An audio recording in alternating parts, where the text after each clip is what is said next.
Welcome to Phil and Ted's Sexy Boomer Show. I'm Ted Bonnet. Oh, I'm Phil Proctor.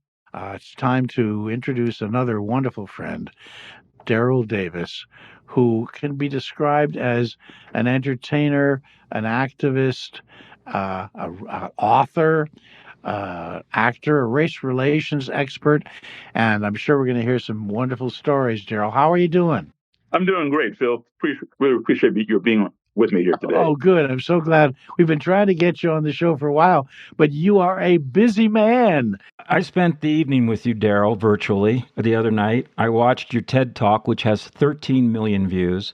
I watched your bit part in The Wire in season 3, which was good. I mean, best show ever on television, I think. And then I watched, of course, the documentary, which is available on YouTube. Anybody can see it. And that's called accidental courtesy. Daryl Davis, Race and America, and also the TED Talk, which is only 18 minutes long. Brilliant presentation. Let's just sum it up. Daryl is a black man who owns dozens of KKK robes and hoods. And the reason he does is because he has taken it upon himself to understand racism, hate, and reach out to these people, the very top leadership of the KKK, the Grand Wizards. And you remarkably have forged friendships with these people.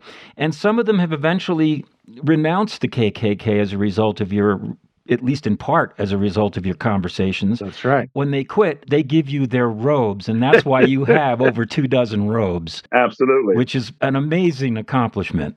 I'd like to start at the beginning, and then I have questions, personally, I'm sure Ted has too, that are related to this path that you seem to have put yourself on. An amazing, unique spiritual path, as far as I'm concerned. And it all started because you were raised in basically European schools, right? Because your dad was a diplomat.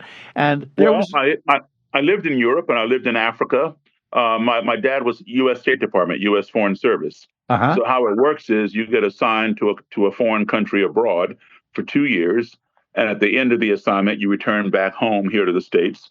You may be here for a few months during the summer, or if you request it, a whole year, and then you're back overseas to another foreign country, on any given continent. And so I began traveling the world. I'm 68 years old. I was born in 58. I began traveling the world at the age of 3. In 1961. Wow. My dad was a former, he was one of the first black Secret Service agents in this country. Wow. He wanted to be an FBI agent, but J. Edgar Hoover was a racist and a male chauvinist, among many other things. And a female cross-dresser. But he had no blacks and no women in the FBI. And so my dad went to the Secret Service, and Harry Anslinger was the head of the Secret Service at the time, and he also had no blacks. But he hired 5 black guys at the same time, and my dad was one of those. And he rose through the ranks. He got promoted, but there was a ceiling there for black people. And it got to the point where he was training white agents that were getting promoted over him. Of course. And so, long story short, he ended up in the Foreign Service, which also had a ceiling, but the ceiling was a little bit higher. And so that's when we began traveling abroad. Now, here's the interesting thing that, most black kids in our country, even today, and white kids, even today, did not have the growing up experience that I did. My first introduction to school, Phil and Ted, was overseas. I did kindergarten, I did first grade, third grade, fifth grade, seventh grade, all in different schools in different countries. And the in-between grades I did back home here in my own country, right? I was born in Chicago. But the interesting thing is this. My classmates overseas were from all over the world, right? Because anybody who had an embassy station where we had our U.S. embassy, all of their kids went to the same school. So the little girl sitting to my right might have been from, say, Czechoslovakia. The kid sitting to my left from Nigeria. A kid behind me from Japan. Kid in front of me from Russia. If you were to open the door to my classroom at any, whether it's kindergarten or grade school overseas, you would say, oh, my goodness, this looks like a United Nations of little children, because that's exactly what it was. You were raised naturally colorblind. Exactly. Precisely. You were in such a worldly position, such a unique position, so that when you came back and eventually landed in Belmont, Massachusetts for elementary school. You were blissfully unaware of racism. All the times that I would come back, every 2 years I'd come back, right? Mm-hmm. And I would be in all black schools because listen, segregation was passed by the U.S. Supreme Court right in '54 with Brown versus the Board of Education. That's 4 years before I was born. I was born in '58, but just because it was passed in '54 did not mean that schools integrated, overnight. Yeah. Or not even in the next few years. So the first time I was in an integrated school in my own country was 1968. Oh. I was age 10. All right. And you pointed out I came back to Belmont one of those times. I was age 10 in the fourth grade, and this school was newly integrated for the first time, 1968. And there were two black kids in the entire school, me in the fourth grade and a little black girl in second grade. So consequently, I wasn't playing with second graders. My friends were fourth and fifth graders. So they all were white.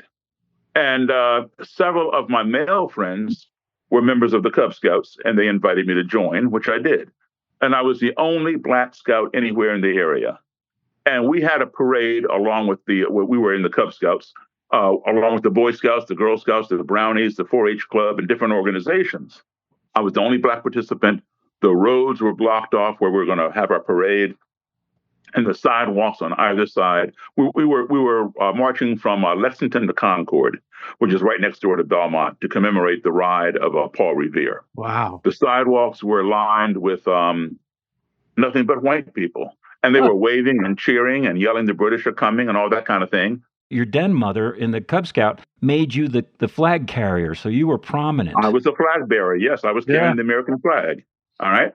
And like I said, people were having fun, waving, smiling, cheering, and yelling, "The British are coming," until we reached a certain point in this parade route when suddenly I was getting hit with soda pop bottles and soda pop cans and small debris from the street by a small group of spectators off to my right on the sidewalk. When I turned to see what was happening, I saw a couple kids, perhaps a year or two older than me, and a couple of adults who were throwing things. I didn't know these people. I'm not from Lexington or Concord. But my first inclination was, oh, those people over there, they must not like the Scouts or something. That's how naive I was, because I had no precedent for this kind of behavior. The racists are coming. The racists are coming. Yeah, and those soda pop bottles, for the young listeners to your show, back then in the 1960s, those things were made out of thick glass, man. That's right. Not this, plastic flimsy stuff we have today. But anyway, it wasn't until my den mother and my cub master and my troop leader, began running over and covering me with their bodies. Wow. Gosh. That I realized, no other scout was getting this special protection. So what's going on here? And I kept questioning them, why are they hitting me? Why are they hitting me? Because it seems like, now I realize I'm the target, and I'm wondering what had I done. And all they would do was kind of shush me and rush me along without answering the question. Oh. So by the end of the parade, I had no answer. So it wasn't until I got home. My mom and dad were at home. They were not at the parade. I guess they had something else going on that day. I don't remember. But anyway, they're seeing me bleeding and so forth, and they're putting Band-Aids and that sticky red stuff we used to have. Mercurochrome. Yeah. Ouch. Do they even make that anymore? They're asking me, how'd you fall down and get all scraped up? I told them I didn't trip and fall down. I told them what happened. And for the first time in my life, my mom and dad sat me down and explained to me what racism was. Now, believe it, you all, at the age of 10, I had never even heard the word racism because it didn't exist in my world. I just told you my world was international. And so I had no clue what they were talking about. And what they were saying didn't even make any sense because my 10-year-old brain could not process the idea that someone who had never seen me, never spoken to me, knew nothing about me, would want to hurt me for no other reason than the color of my skin. My parents are telling me yes. I'm saying no way. And to prove to my parents that they were wrong and I was right, I pointed out the fact that my friends at school looked just like the people on the sidewalk throwing things. My fellow scouts looked just like the people on the sidewalk. My friends overseas, if they were my little French or Danish or Swedish or Finnish or Norwegian friends, from their embassies, they looked like the people on the sidewalk. Yeah. Color had nothing to do with it. My parents assured me that it did. Well, then, guess what? April 4th, 1968. I remember it well, Mm. as do all of you. Mhm. Martin Luther King was assassinated. And every major city in this country, except for one, burned to the ground with violence and destruction, all in the name of this new word I had learned called racism. So now I understood. My parents had told me the truth. This phenomenon I never heard of, does exist. But what I did not know was why. And so I formed a question in my mind, which was, how can you hate me when you don't even know me? And I've been looking for the answer to that question for the next 58 years, because I'm 68 now and I was 10 then. Such an important time in life at age 10 to have that kind of an epiphany. And so essentially you came out of a vacuum and you were genuinely astonished at this notion of racism. So it was so fresh and objectively odd to you that it makes sense that it would send you off into a lifelong quest to answer that puzzle. Yeah, and the fact that, how come people who look like those people who are not even from my country treat me better than my own fellow countrymen? Right. Good question. Well, there you go. So you went deep into this, and by being just honestly curious and not hateful and angry, you were able to do some remarkable things in terms of making contact with the so-called enemy. How did this all happen? Yeah, there are two factors that play in. One, I'm somebody who doesn't get furious. I get curious. Okay, number one. But but number two, to your point, if I had grown up here my whole time from the day I was born, and until now or whatever, if if I had grown up not being exposed to all the things I was exposed to around the world, and I'm doing all these all black schools, and then the first time I go to a white school, I have rocks and bottles thrown at me. Would I be doing this work today? Maybe not. Maybe not. Yeah. But because I had been exposed to white people, long before this happened, this happened at the age of 10, and I've been experiencing white people since kindergarten. So it was an anomaly to me. I can't paint a whole group of people with a broad brush when some white people were treating me well and these few on the sidewalk were treating me poorly. Genuinely curious to you as to why there were differences. Yeah. So how did it get to the point where you now own 26 KKK robes? How did this all happen? At this point, I own a lot more. But actually, I never set out to convert anybody. Okay, and when you see me in the media, whatever the headlines say, black musician converts, 200 Klansmen or white supremacists or whatever. No, that's not true. I didn't even convert one. All right, I am the impetus for over 200 to convert themselves. Now, like I said, I did not set out to convert them. All I set out to do was get an answer to my question. How can you hate me if you don't even know me? You tell me that, and then you go your way, I'll go my way, and hopefully our paths don't cross again. All right, because I don't support that ideology. But what happens is this, if you spend 5 minutes with your worst enemy, you're going to find something in common. Mm-hmm. And if you spend 10 minutes, you're going to find more in common. And the gap between you is going to narrow. And then you get closer and closer. And now, at some point you found so much in common, you're being cordial with one another. You may not agree with one another. You're being cordial. You may not be going to his or her birthday party or whatever. But then you keep on talking, you find more in common. And now you have caused a cognitive dissonance in that person's brain. And they're thinking, well, what the hell? You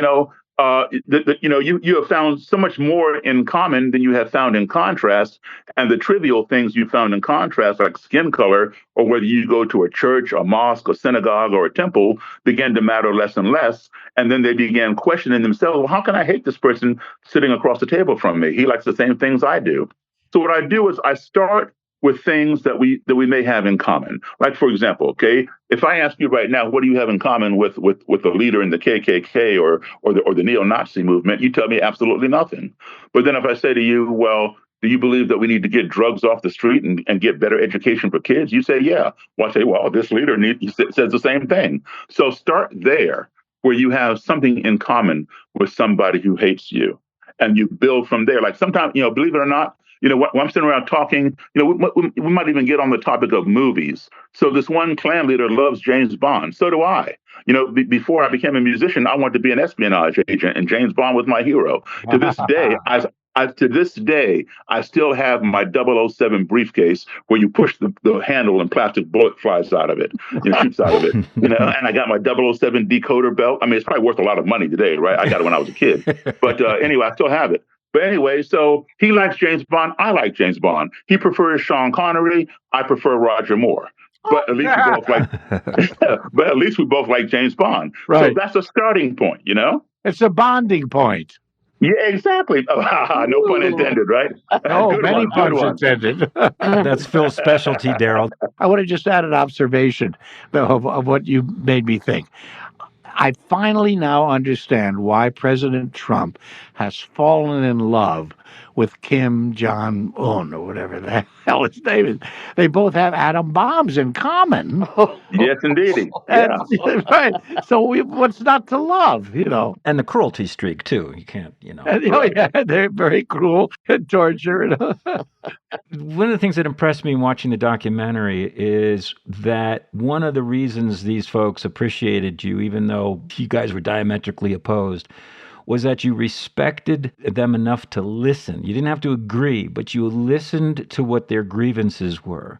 Yes. In principle, their message of hate and intolerance, of course, is abhorrent. Right.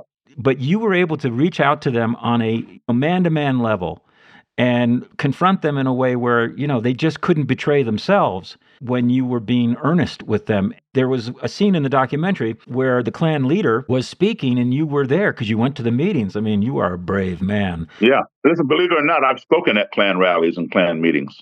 Oh, wow. I didn't know that. But we'll get into that in a little bit.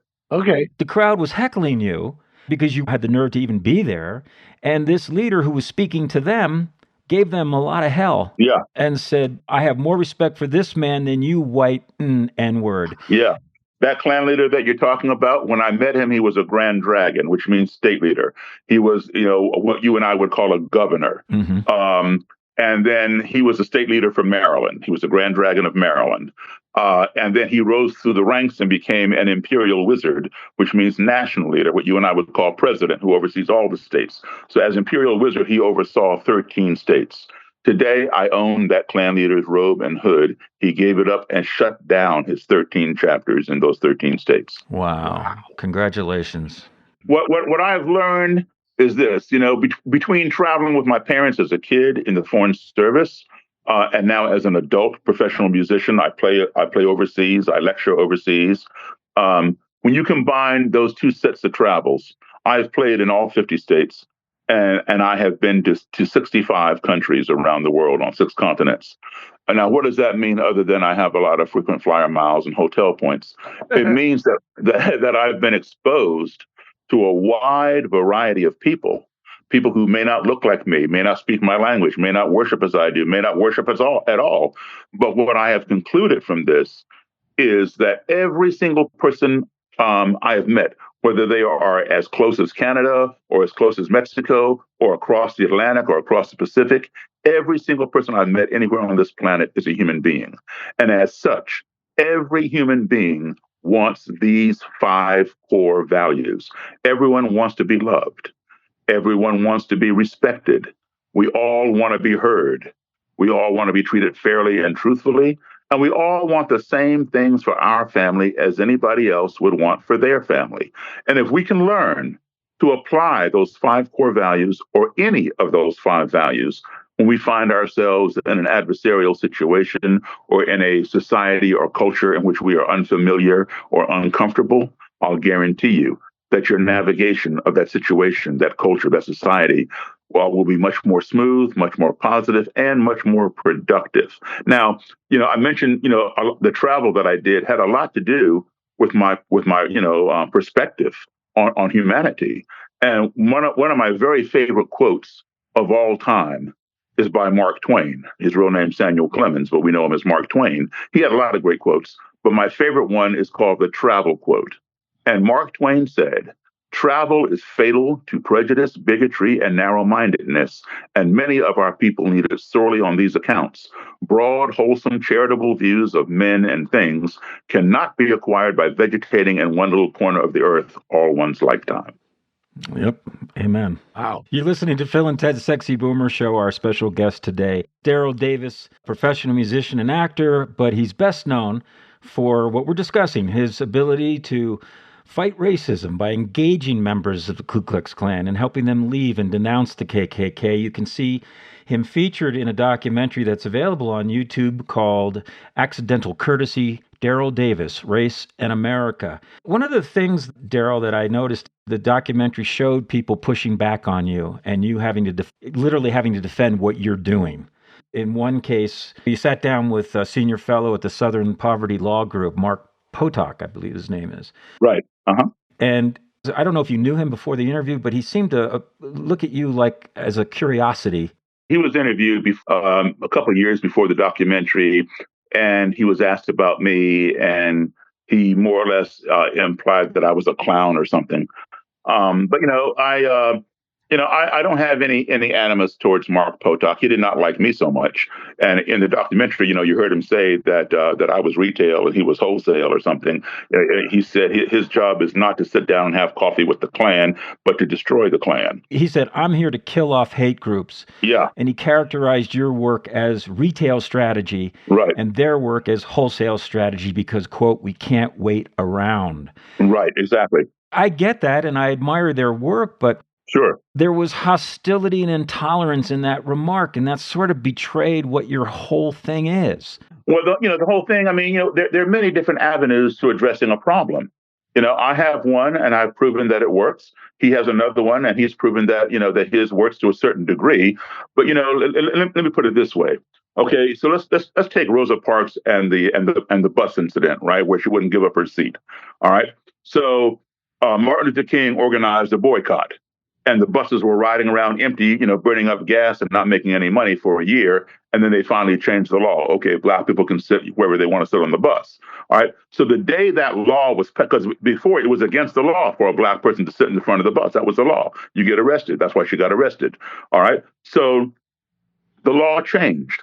On the day the law changed, that did not change the attitudes of the other white riders, because the law changed.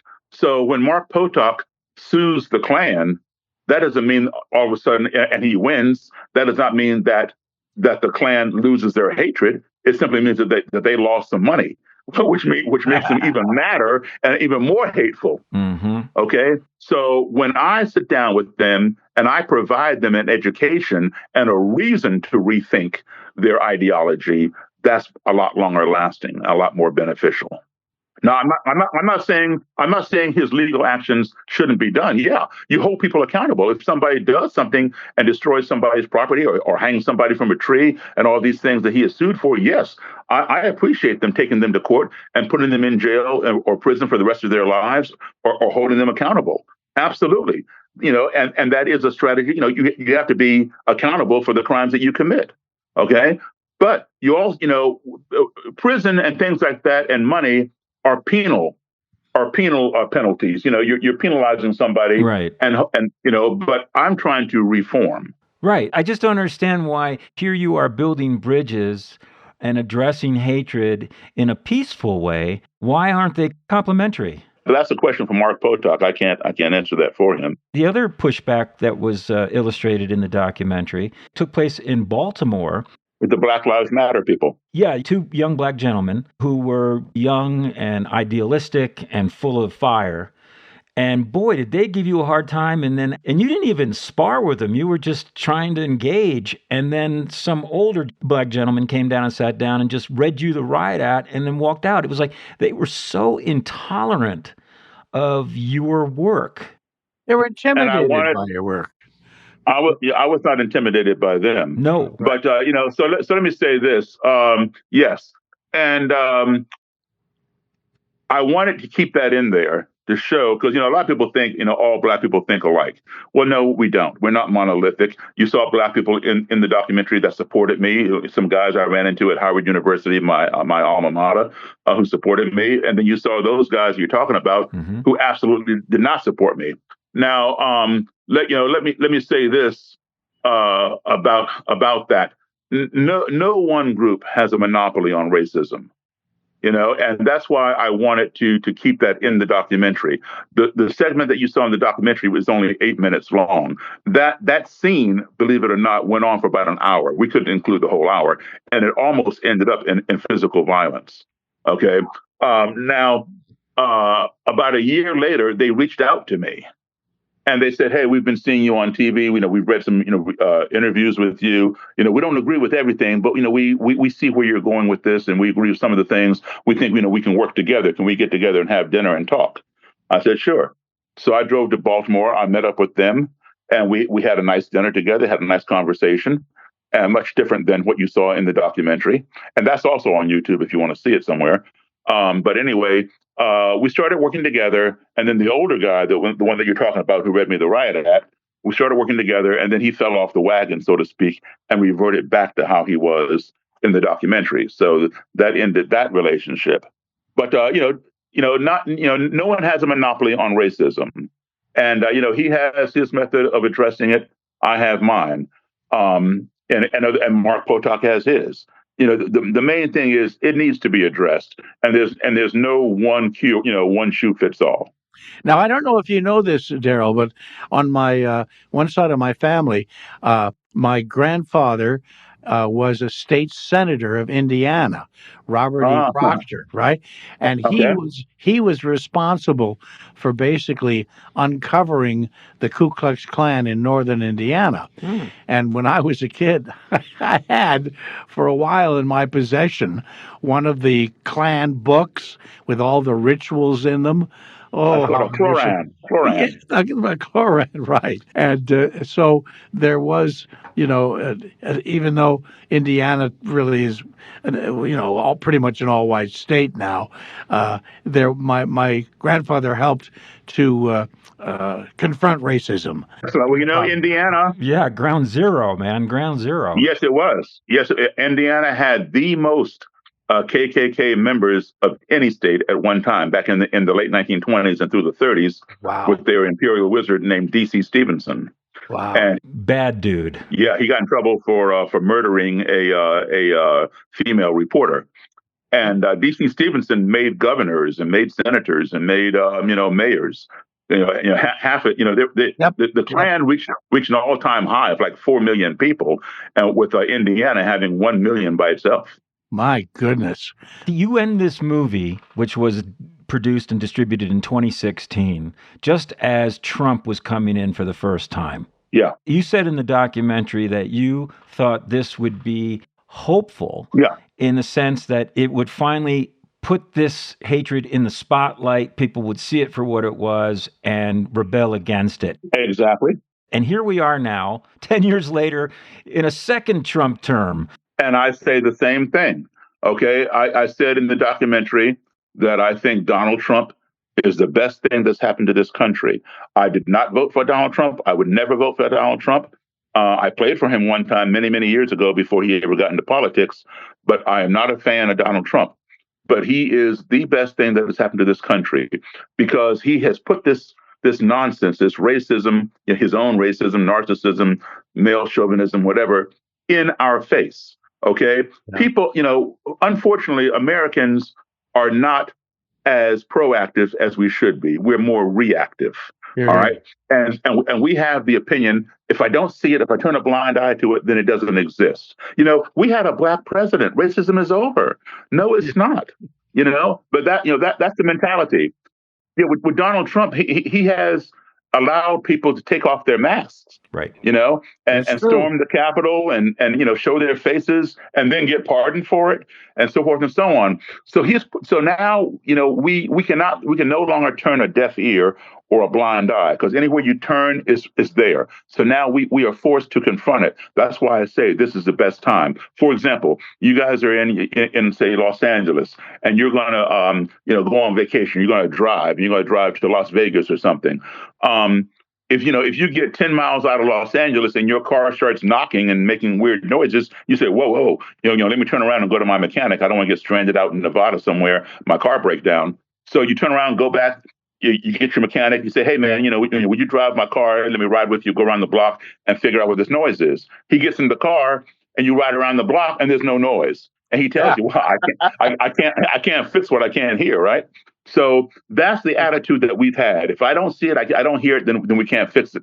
But now it's everywhere. You cannot escape it. So now we can fix it because it's in our face, it's in our ears. So this is the best time. And we are resilient people. We can do this. There's a tremendous amount of racism in this administration. Yes, there is. Even that's being overshadowed by what really can be legitimately termed fascism. Yes. Denouncing Canada as a 51st state. Let me tell you about Canada. Okay, remind me. Hold that point 1 second.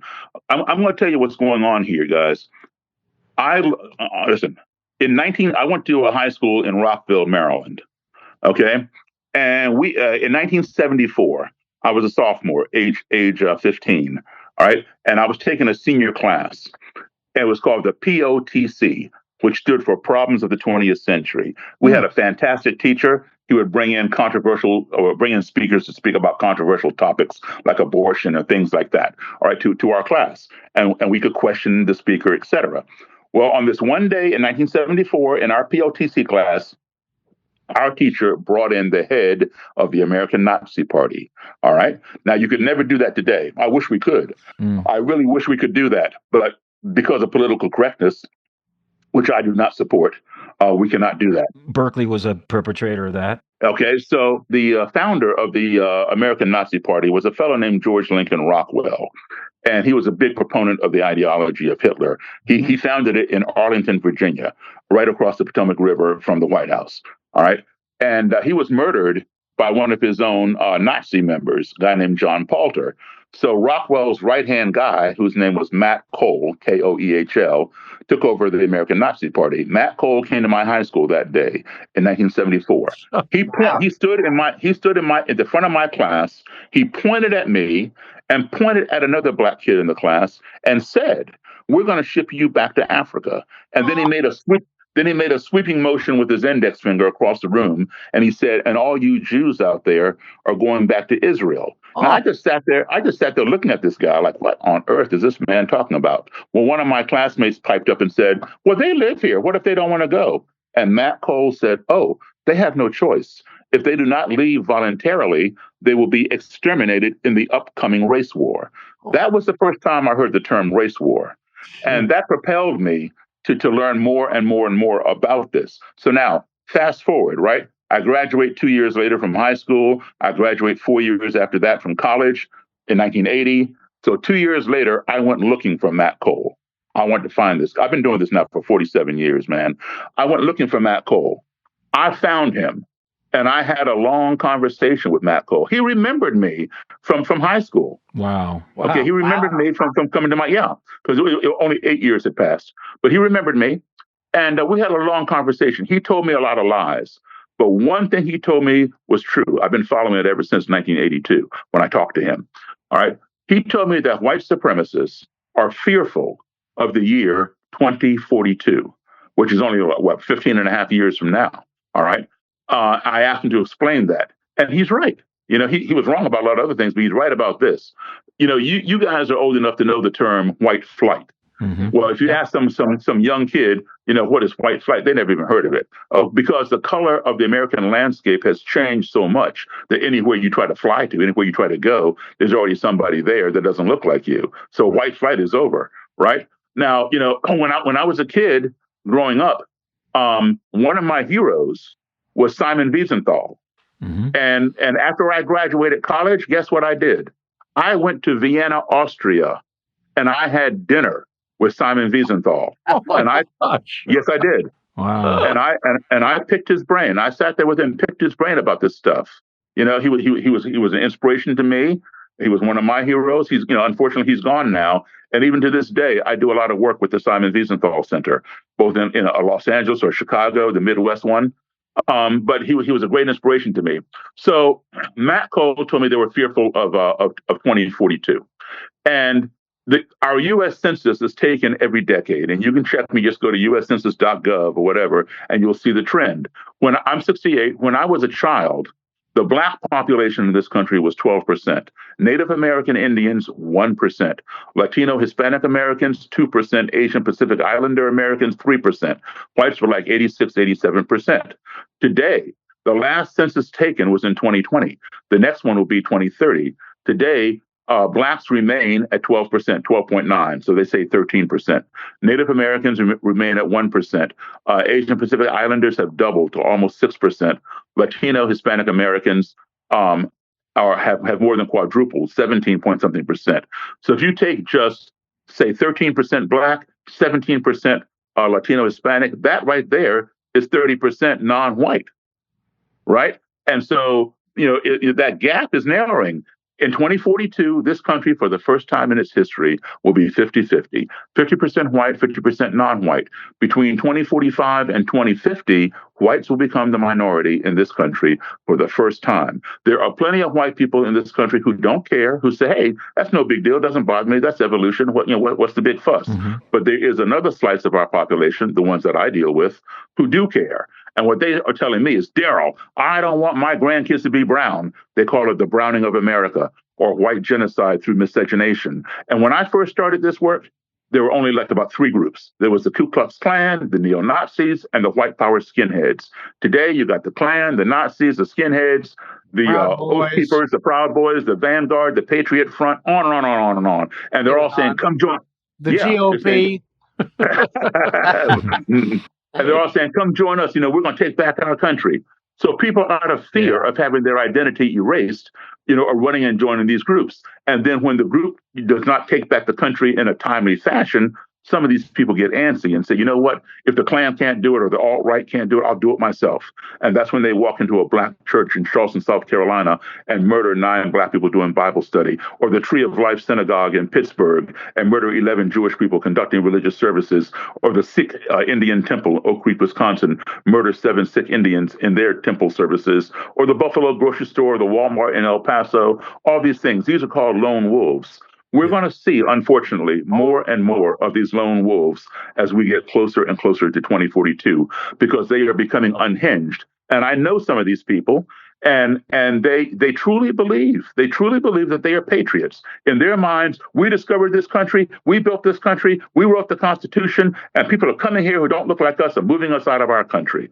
So they're bound and determined to have a race war and defend their country. Now, why do you think Donald Trump wanted Canada to become the 51st state? Lots of white people. Exactly. In order to increase that gap because of 2042. That's the reason right there. The whole notion of race blending, the rationale that you often hear and heard in your documentary is that, hey, we're just trying to preserve our race just like other races are trying to preserve their races. It's not like we're trying to extinguish other races. We're just trying to protect ours. Yeah, but here's the problem with that. And this is where we are very ignorant. See, a lot of other countries did not own people as property. We did. So we have kind of a unique ideology going on here. Okay, so I can't own you anymore, but you damn sure are not going to be my equal. You're not going to sit at my dinner table. You're not going to drink from my water fountain. You're not going to use my restroom. You're not even going to eat in my restaurant, or swim in my swimming pool. So don't come to L.A. because it's already like that. The whites are already in the minority here, right? And we seem to get along okay on that level, no less than other cities. What I do, like I said, I don't set out to convert anybody. They end up converting themselves. But what's happening is this: these are individuals that I'm meeting with, and sometimes I do address groups. I've spoken at Klan meetings and Klan rallies and things like that. But what we need really in this country, people, is a culture shift, not the shifting of a mind of an individual. We need a culture shift. And how do we do that? I know, and most people out there don't know until they get to college, that your DNA, Phil, Ted's DNA, and my DNA is 99.9% the same. Right. Race is a man-made construct.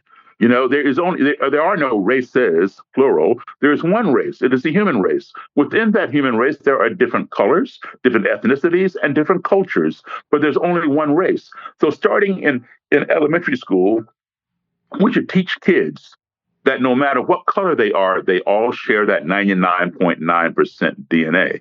Don't wait to Absolutely. college. Don't wait to college when people's brains are locked and they don't want to accept anything.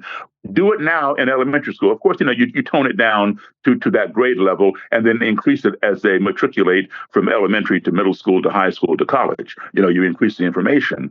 But start it in elementary school, so therefore there's no resistance to it when they get older. That's right. That's a culture shift. And this is why I still say this is the best time we have to mobilize with the people of like minds and address this issue.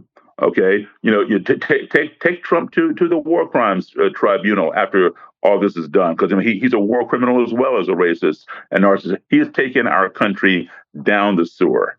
All right, and it's up to us, the people, to put a stop to this. We put a stop to Richard Nixon. That's right. We did shut down the war. It can happen.